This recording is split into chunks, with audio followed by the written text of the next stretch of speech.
welcome back. I am here back with Aaron, and he's going to show us this excavator and the grapple he built.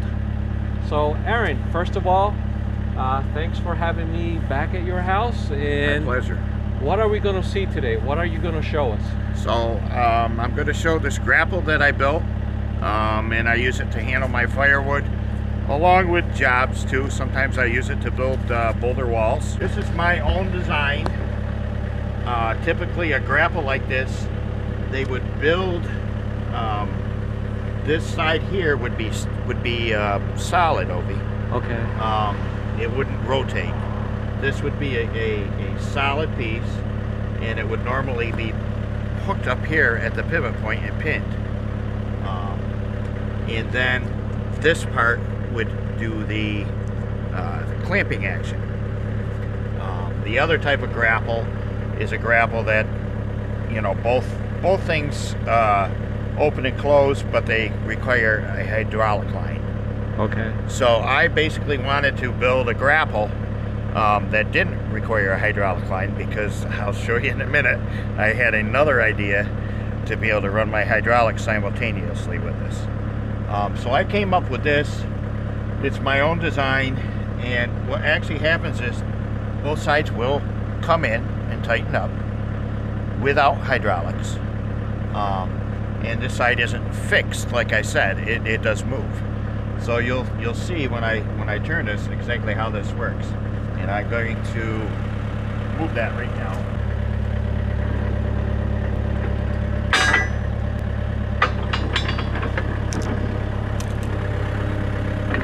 Oh wow, it opens up really wide.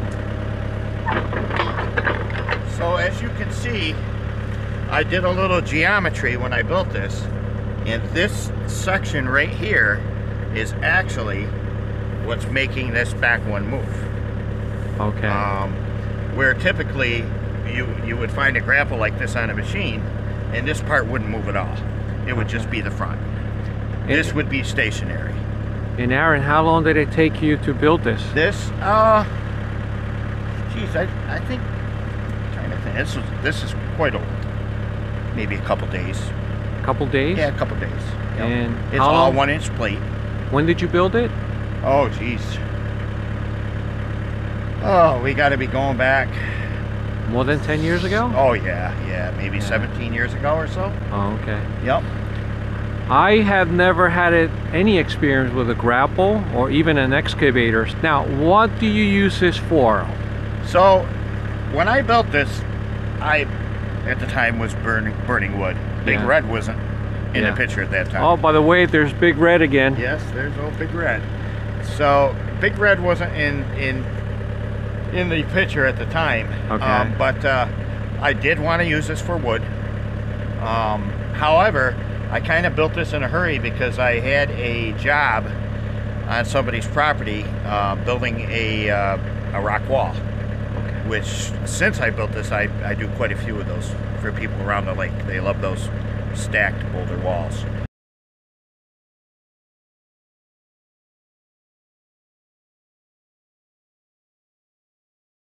But getting back to what I was saying a minute ago, I wanted this. I wanted both pieces to, you know, open and close, not just a solid piece like they typically are.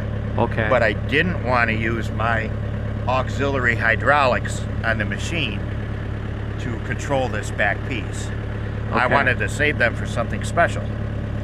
So I got something to show you, Obi. You're gonna crack up at this. Let's do it. Go ahead. All right. So I ended up, and this I actually built maybe 4 or 5 years ago. Okay. I ended up building this thing, and I need to do some work on it because I kind of got rammy with it and I damaged it. But believe it or not, this thing here, there's one piece missing. I couldn't find it this morning. This thing here actually bolts on the side of that grapple.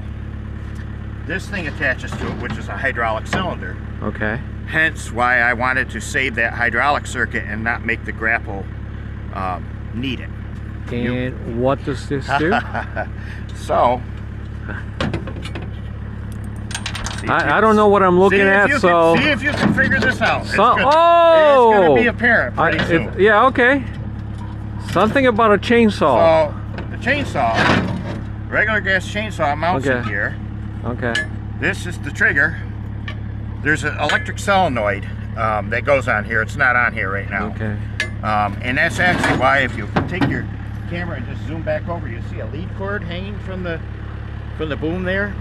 Okay. Okay. I see that cord. Okay. Yes. So I had a 24-volt solenoid. Okay. Wired to this unit here, and that basically, to just explain it pretty easily, that basically... And this is what, like a 30-inch, 34-inch bar? 36-inch bar. So that solenoid, when I had this up and running, would move this thing up and down and squeeze the trigger on the chainsaw. Ah, this thing right here, which is spring-loaded, would squeeze that top on the back. You know how you have the lock on any chainsaw, you squeeze it so that the trigger will be released? Yes. So the chainsaw pretty much just sat in here. It got bolted down. There's a couple nuts you see welded here. Wow. I had a handle on the top. It tightened it down, and this thing was mounted to the excavator grapple. Oh, that's wild. I've never seen anything like this before. I don't think anybody's ever did. No. I do some crazy things, Ovi. Yeah. So, but it works. It did. But what happened was, and you can see it, I don't know if you want to just look over here, I got a little rammy. Okay. And I bent this. You can see where it's bent? Yeah. So I was gonna barely, yeah. Yeah, so I was gonna beef this thing up. But it's how life goes, you know. It's a project that I started, and I will get back to it at some point. But it did work decent. It did work decent. So you'd sit in the machine. There's a pedal in there that controls the hydraulics, and you'll see that once I show you the splitter. And that would take this cylinder, which was mounted to this right here, and it would make the saw go up and down. So you would hit that pedal in the machine. Uh-huh. The saw was mounted. Here's a couple of mounting holes right here. You can see where it was bolted in. Yeah. The saw would sit back here, and when you hit the pedal, the saw would come down and cut the wood. That solenoid was plugged into the lead cord and hooked to a switch in the cab.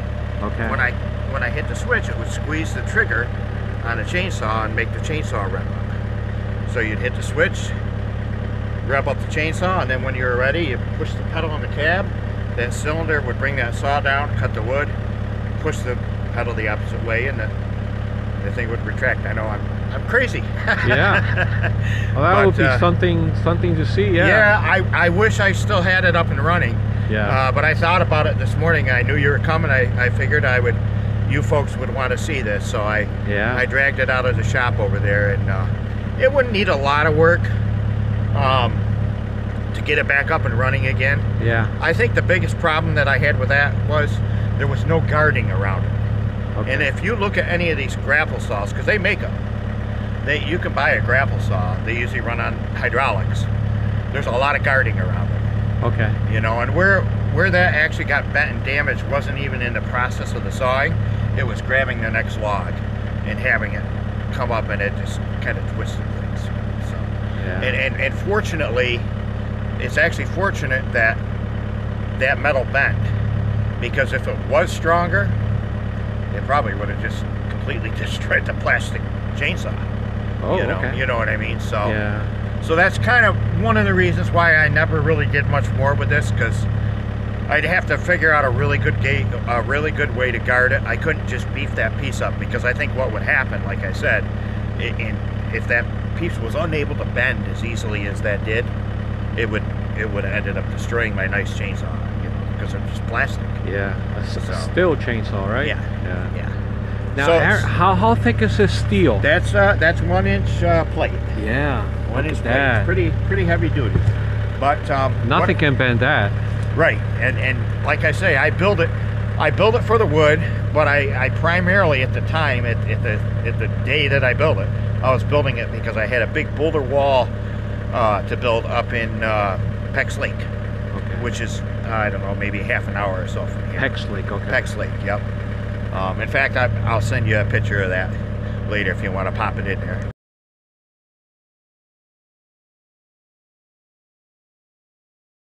You know, but I also knew, because I burnt wood, that I would be using this for my wood too.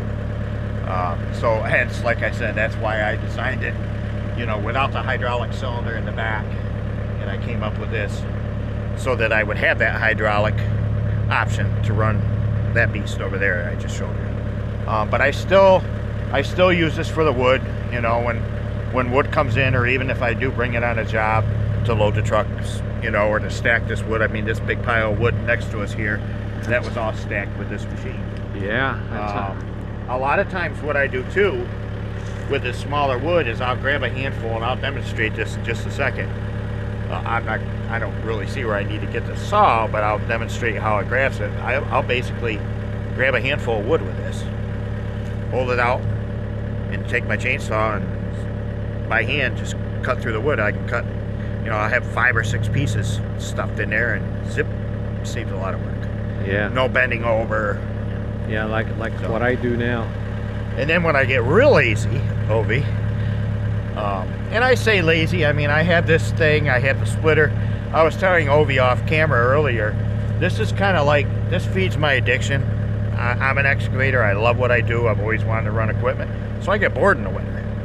You know, I'm not out on a job, so this is kind of my entertainment. So sometimes when I get lazy, or I just want to play around, once I cut a bunch of wood, I'll stack it. That pile right there I cut yesterday, and it's not a neat stack. I could have did a neater job, but I didn't even touch those pieces of wood right there. I stacked them with this thing, just sitting there. I just, you know, 2 minutes. Zip, you know, because you can grab 5 or 6 pieces at a time, too. Yeah. It's not like doing it by hand. So. And what about those big pieces over there? They're super thick. They're like 3 feet wide. Yeah, so we're gonna split those. You're gonna split one of those yourself. Oh, okay.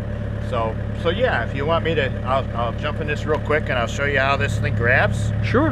And let's get this show started.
What are all the controls inside here? Okay, so basically what you got, this is a lockout right here. Okay.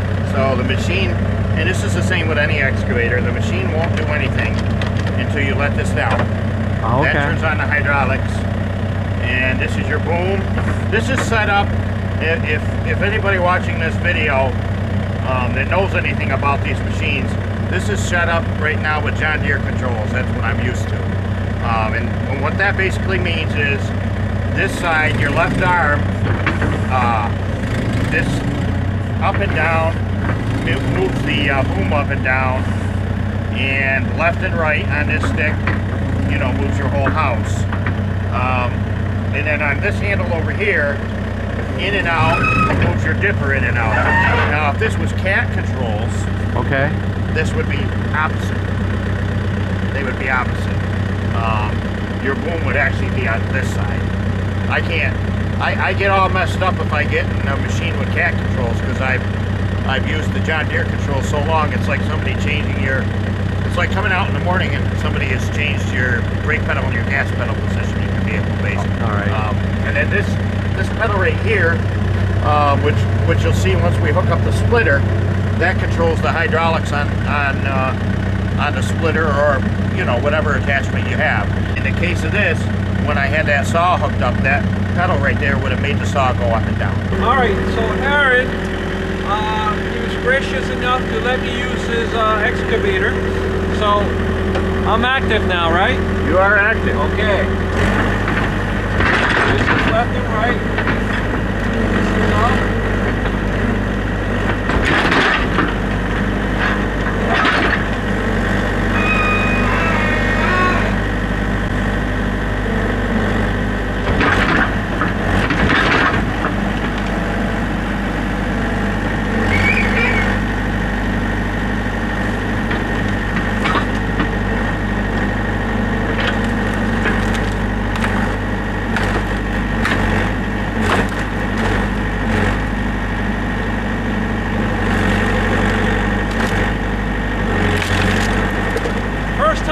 By the way, I've never been in an excavator in my life. You're doing good.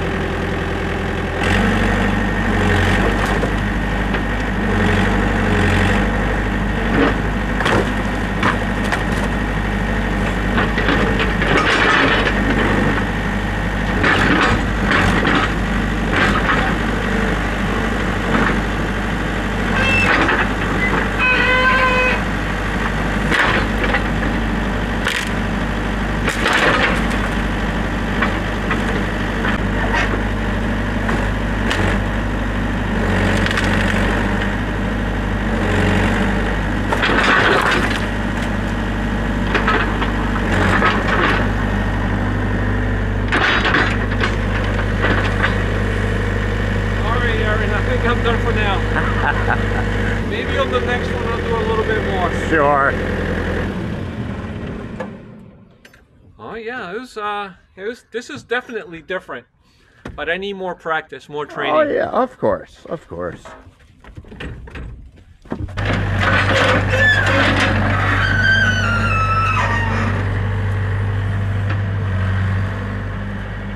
Okay, so we're gonna change the grapple for the splitter. Well, I'm glad to hear that was your. I was just going to say, I'm glad to hear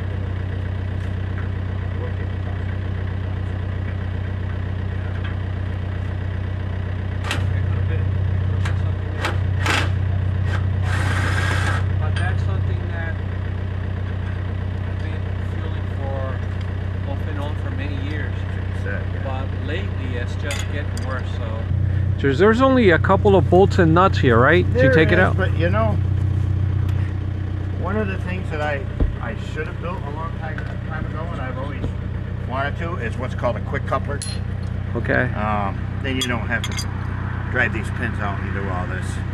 You just basically it just hooks right up. In a basic term, it just hooks up.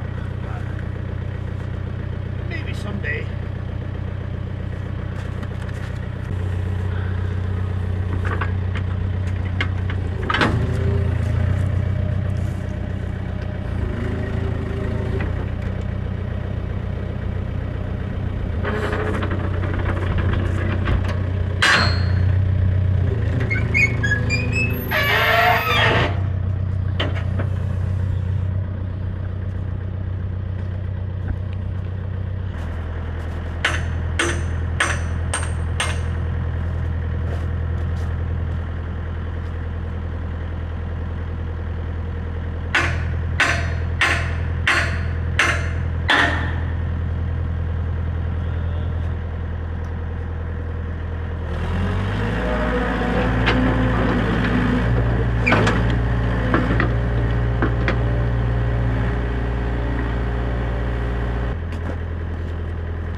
Yeah. Like I say, if I had the money, and I could afford to buy a whole shipload of steel, I'd probably have an attachment to right my ass. I like doing that, you know, I like building these things. It's not cheap building them either, you know.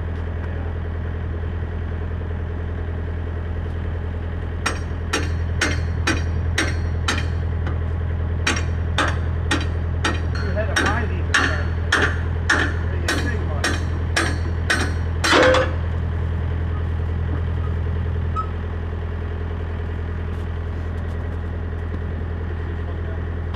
Just set it there.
Okay, so the splitter's on. What do we have here, Aaron? Okay, so what we have here is a splitter that I used to split my firewood.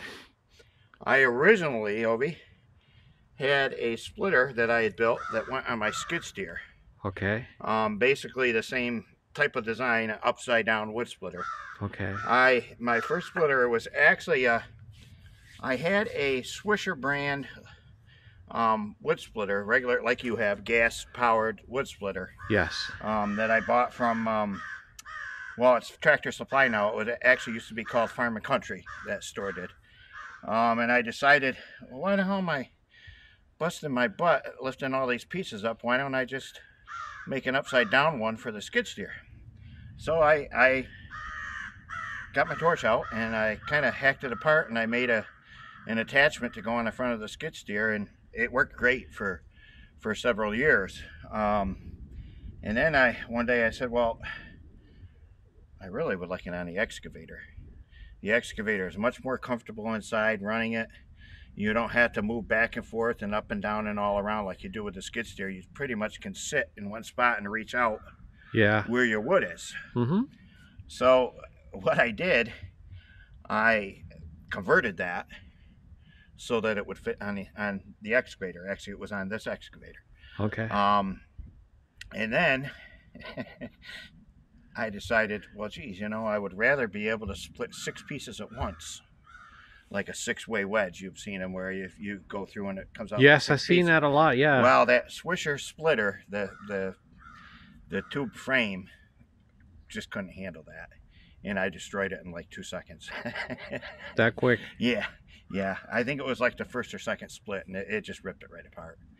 And I kind of knew it going into it because I had modified it and built it. I knew how thin it was, but so I ended up building this. And this is, as you can see, it's really heavy. It's 1-inch thick plate. Wow. I put these things on here, and these things are actually, so the forks on my skid steer, if this machine breaks down, and actually it did a couple of years ago.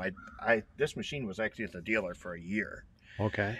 They had to replace the swing motor, and they had a heck of a time getting parts. Wow, for a whole year. So yeah, ridiculous, huh? So my forks on the skid steer will slide in here.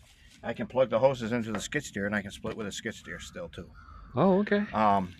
The other thing about this is I I've had this both ways. I had it at one time when I first built this for this excavator.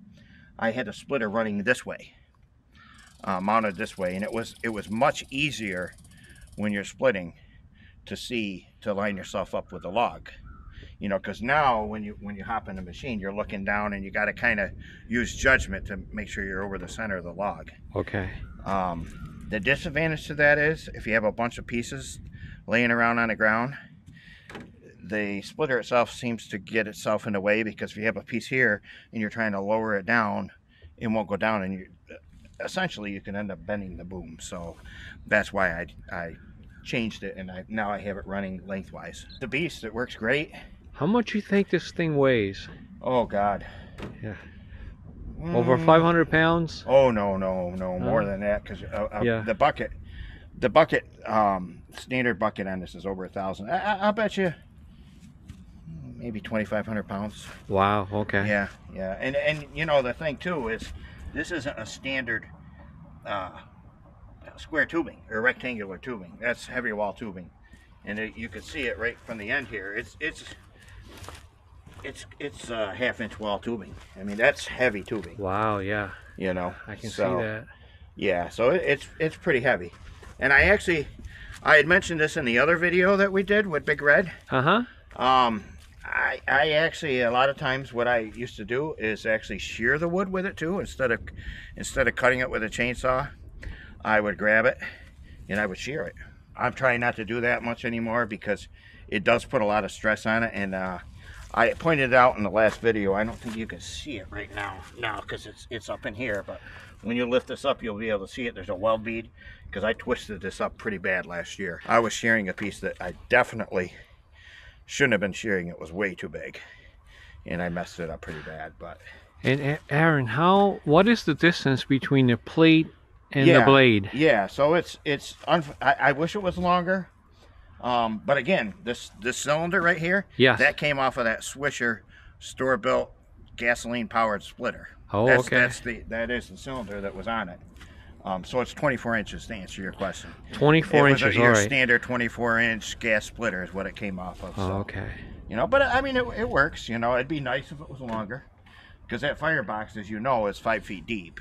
Yes. You know, but I don't like, and that's another thing I wanted to clarify. I watched the video, yes, obviously several times, that we made about Big Red. Yes. And I had said to you that fill-up would last 24 hours. Well, what I didn't clarify in the video is that's with a single row in there. That's with a 24-inch deep piece of wood. That's not. I mean, if I fill that thing up from 5 feet from front to back, you know, it'll last probably 3 days. And you can do that. I can. What about something like my boiler, the CL6048? Can I fill it front to back as well? Yeah, actually, with your boiler, I mean, they say you should leave some room there. With your boiler, it probably would affect it less than it does with this. I don't fill that front to back. Okay. I just put the 24-inch long pieces that I split in there. Okay. Or when I cut these pieces, like you see here, this pile, the smaller stuff. Yes. I'll cut them, you know, maybe 3.5 feet. Okay.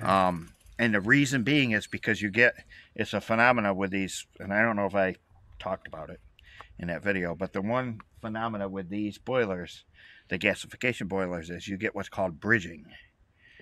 Never heard that before. Okay, yeah. So what bridging is when the pieces get, because of gasification, as you remember, the smoke there's no smokestack inside there. It's just that slit in the floor. Okay. And that's where the gases go through and it gets reburnt.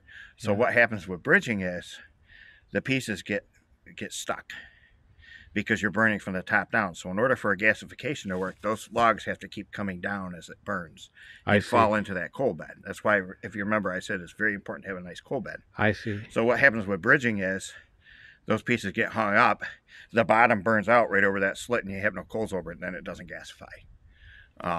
So that's why I don't, you know, go all the way front to back, because that will certainly cause bridging. Okay. You know. Okay. But back to what I was saying, yeah, 24 inches. And to clarify from that video that we did with Big Red, you know, a 24, I think I said 24 hour burn time. That's with 2 foot long pieces. That's not filling that whole thing right up. Oh, that's nice to know. Yeah, Good to know. Yeah. But yeah, no, it's the one thing that I would like to modify on this eventually, I'd actually like to make this rotate here. Not mechanic or not with powered rotation, but just you can rotate it and put a pin in so that if I do want to run it sideways, I can. If I want to run it the way it is now and spin it around like this, put a pin in to lock it, you can, but okay, it's not that important. It does the job. And now what are we gonna split? So we got some, I cut some chunks up for you. The big pieces. Some big pieces. We'll split those up. Okay. Split a couple of those up, and I'll show you how it works. And you know, maybe I'll grab one of those logs and I'll show you how it shears it. Sometimes when you shear with this, yes, because I don't have it on there right now. Sometimes when you shear with this, if you get into like the oak, because this thing doesn't quite go right up real tight to that wedge, yeah, it won't completely shear it. So what I do in a case like that, if I am shearing, is I let the piece fall on the ground, and then I grab another piece. So there's another piece in between this and that piece to force it through. You know what I'm saying? yes, So, yes. But yeah, without further ado, Let's do it. let's do it.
Myself one of these so I don't have to lift up the pieces.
Okay, Aaron, so what are we going to do now? Or do you have any last minute thoughts about the excavator and your wood splitter? We're going to take the camera and show them close up Okay. of the work you've done already. Sure, sure. Yeah. So the splitter on the excavator, it saves a lot of backbreaking work. It's probably not the most inexpensive way to do it. You're burning fuel. Yeah. But it's the most fun way to do it. It saves you a lot of time. Well, yeah, it does. It's probably is a little faster. Yeah. But you know, I miss my equipment in the winter when I'm not out installing a driveway or doing a job for somebody. So this kind of gets me out of the house. I get to run my excavation equipment, and I'm really crazy because I've been known to actually put my Microsoft Surface in there and have a movie going while I'm sitting back with my big old cup of Mountain Dew splitting some wood, you know. Yeah. So, and I like the way the machine, you handle it and how fast you can split the wood. Because right now, in my case, I know with my shoulder and arm problems, in the future, I'm not going to be able to split anymore. And I need, obviously, I would love to have something like yours so I can have a faster way of splitting my wood, cutting and splitting like you just showed us. So yeah, it's a great tool. Because right now, as you know, I have all these logs laying around in front of my property, and I have to go in with a chainsaw, cut them into pieces. And the problem in my case that I'm finding out now is lifting all those pieces into my splitter. right. The smaller pieces, obviously, the ones that are super thick, you know, that splitter has a way of standing up. And it's still a lot of work rolling them and getting them over there. Yeah, even though the smaller ones are, each one of them doesn't weigh more than 50, 60, or 70 pounds. If you do like 100 of them in one day, it's a lot of work. Yeah, but yeah, I can see something like this saving me a ton of headaches in the future, because eventually my shoulder's going to give way. No, I hear you. And you were just dumping it over there. Yep. Okay. Yep. And like I had said in that previous video, Ovi. Yeah. I mean, you can see there's no hidden pile of seasoned wood. I mean, I cut and split it and right in the boiler. Can we put a couple of pieces in Big Red? There might be some room in there. We can try. Wow, Big Red. Oh yeah, you got room right on the top there. Absolutely. All right, you were filling it when I got in, right? I was playing around with it. Yep. Well, this is maybe too thick. No, you got it. You know, Aaron, on the last video, Homestead Jay said that he likes your boiler because you don't have any computers in here. True. And you can. This is the only gasification boiler that I've ever heard of that you can put in something that's green wood, and with high humidity. And that piece I just threw in felt like it had a lot of humidity. You could feel it in your hands. Yes. Yeah, and it'll burn it obviously just fine because of what you build here. It will, you know, and it's like I said before. The firebox is oversized for the demand. So, see, one thing I'm glad we're doing this right now, because I wanted to tell the folks this. I wasn't really specific in the you never think of everything in the video. When I had said in that last video, I had mentioned it's not a raging fire. It actually was kind of a raging fire that day in this upper chamber. But what people have to understand is that's because this door was open. Because when this door is shut, the fire isn't that big because it's being choked. The only place for that smoke to go through is that slit down there. I know Homestead Jay also mentioned that he likes your, what do you call this right here? Oh, the air tubes. The air tubes are on the side and not on the bottom. Right. So that's really, really good. Right. Yeah, you know, it's worked well for me. And I built it heavy. I mean, it's all 3/8 steel. It's not, you know, tin. Right? Most of them are pretty tinny. In question, when it comes to maintenance, specifically for my type of boiler, to prevent it from ever leaking, from developing a hole and leaking? What kind of maintenance should I be doing to my boiler? So, And mine's a simple one. right. So I mean, it's inevitable. It's, you know, things are gonna, it's gonna eventually rot out. The biggest killer is creosote. Obviously, you can't do that much while you're burning it, but the biggest thing you probably could do is clean it in the spring. You know, Okay. clean it out really good and oil it. You can even spray it with old motor oil. I seen Homestead J do the Yeah. oil thing. Yeah. So get inside, go inside of it, clean all the creosote and oil it like a spray bottle or something like that. Yeah, Brush it in. Yeah, or if you have some used motor oil, if you're working on that old truck of yours, Yeah. you can even just take that in a mop and just mop it, whatever. Because you'll burn it right off anyway. Now, Aaron, what if I ever develop a leak? Let's say it rots out somewhere. Is there a way to fix that? I have fixed a lot of them for people, Okay. but sometimes they get to the point that they're just unfixable. The central boiler that I had that this one replaced, Yeah. that boiler actually rotted from the outside in. Outside in. Okay. I think I had told you that, I believe, at Yeah. one point, because what happened that when they were building my era, and mine wasn't yours is a CL. CL 6048. Yes. Right. My original one was old. It was the CB is what they called it. CB. CB Okay. 70. Anyway, when they were building them, they were using the spray foam insulation, but they weren't coating the steel first. They were just spraying the foam directly on the steel. And the other problem was they were using open cell spray foam, so it sucked up moisture. So it was like having a sponge around your boiler all summer when it sweated. Okay. And you know, mine got to the point where, you know, it couldn't be repaired. I'll be honest with you. A lot of the repair work. Yeah, exactly. And when this thing is running, you really don't have that much of a flame because it's being snuffed. Yeah. I'm getting warm here. I like see it. that. I'm not I see complaining. that. I'm liking it. I see that. You know, a lot of the boilers that I actually work on, and this is a whole conversation that we can have someday. We can make a whole video probably on it because I have a tendency to yap, as you people notice. That's okay. Lots of information.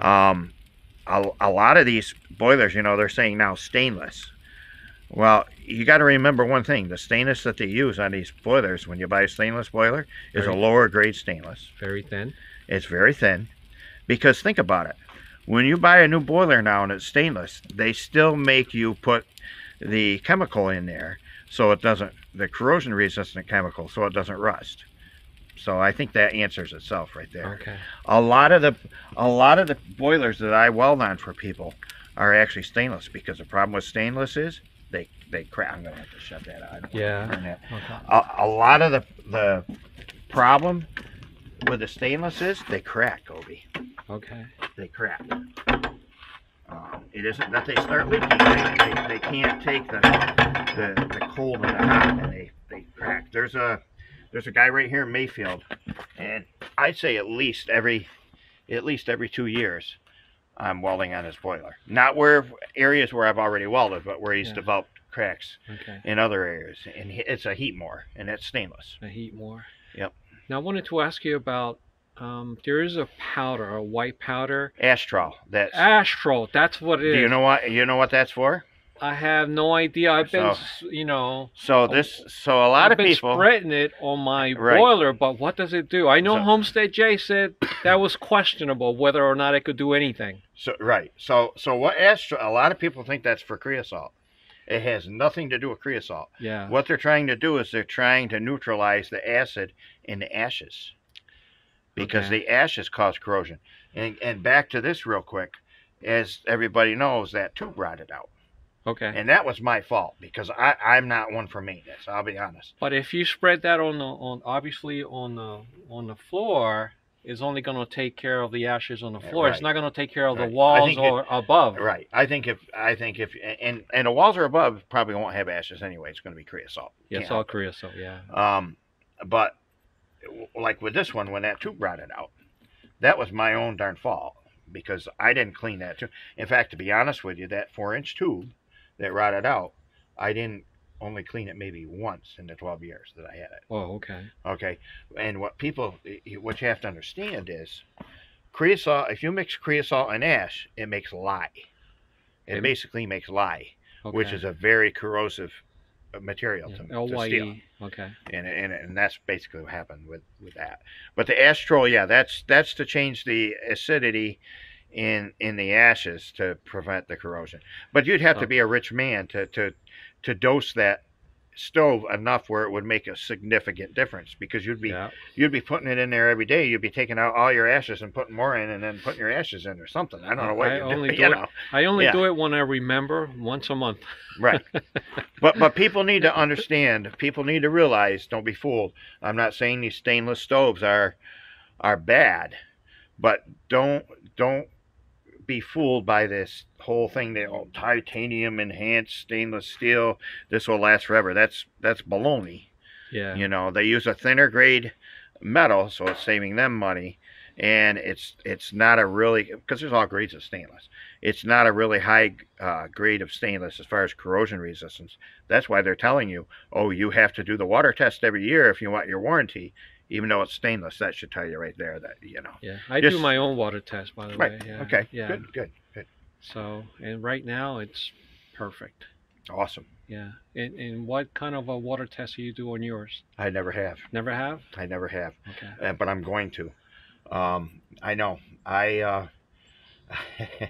When that leak happened, I knew it was from the creosote. And it's funny you just asked me that, because one of my best friends, I said to him when I fixed that, and I was going to cut those tubes out, I said, I don't know if I even want to look in there and see what the inside looks like, because I have never even added the chemical. Okay. I never had even added the chemical to this water since I built it. Okay. So when I cut that out, this, back, I don't know, mid-December, beginning of December, when I repaired that, I did look in there, and thank God, the inside there's like the only rust inside my boiler is where the weld seams are, where I had to grind the mill scale off of the steel. But the rest of the steel in there, it's got that, what mill scale is, that coating that comes on steel. It's still I use solid. in my case I use the central boiler strips. Yep. And PH strips. Yeah, I can bring a couple of strips, and maybe next time I come over and we can test it if you want. If you like. I want to know. You don't want to know, okay? No, it would be a smart thing to do. It would. Okay. Yeah. No, I definitely am, and I didn't. I'm bad, but I am going to. I got to get the chemical in here. Yeah. Because, in my case, I do 2 gallons. I forget what they call it now, but I do 2 gallons a year. Yeah. Just to be on the safe side. It's quite high now, but you can't. According to central boiler, you cannot add enough. If it's high, it's good. Right. Yeah, you just can't get below a certain point. Yeah, I'll be honest with you, Ovi. I was actually shocked. Yeah. When I cut those tubes out and looked in there, I was actually shocked that it wasn't really rusted. I got lucky. The tubes, as you know, they rotted out, and again, that was my fault. It wasn't maintained, but you got to understand too. Those tubes were flat tubes, and that creosote was just built up in there when it had the ash on it. And those tubes were only 3/16" wall tubes. Okay. The whole rest of this boiler is 3/8. So, even if it did start rusting, it would take, many years to rust all the way through. Okay. A commercial boiler you buy, like yours, that's probably 1/8 inch. So it's really thin. And it's really, it's just, it's how they build them. Okay. All right, Aaron. Thanks for showing the audience again. Showing us your equipment, your toys, and talking about Big Red again once more. So I want to thank you. And a pleasure. On next time, we could probably do something else. All right. Or maybe we can cut more wood. I like how much wood you have here, by the way. So yeah, I'm a little worried. I'm gonna make it next year, but I don't think this season, construction season, I don't think I'm going to be getting any wood. I might have to. In the past, there's been a couple times I've had to buy it, and I probably will have to buy it, because all the jobs that I have lined up this year involve no trees on the site. I've got 2 or 3 self-storage buildings I have to do the site work for. So. But it looks like you have enough wood here for at least a year or 2. Oh, I think so. Yeah. Definitely. Because like this pile here. Yeah. I mean, that'll last me over a week right there. All right. Thanks again, Aaron. All right, Ovi. And once again, thanks to Aaron for showing us his excavator with grapple and wood splitter. He's got a lot of nice toys. What do you think, guys? And I learned a lot today too. And also I met his mother, Elizabeth, and she's a sweetheart. And now what I'm gonna do is I'm gonna feed the chickens. Not feed them, but give them another snack. I do it twice a day, once in the morning, once in the afternoon. And they are here waiting for me.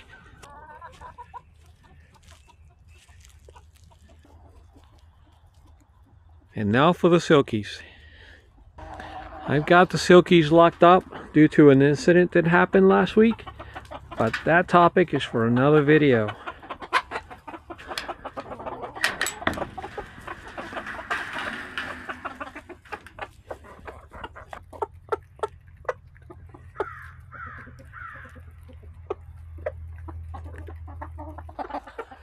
Alright guys, so you all have a good morning, afternoon, or night, wherever you are. We'll see you mañana. Bye.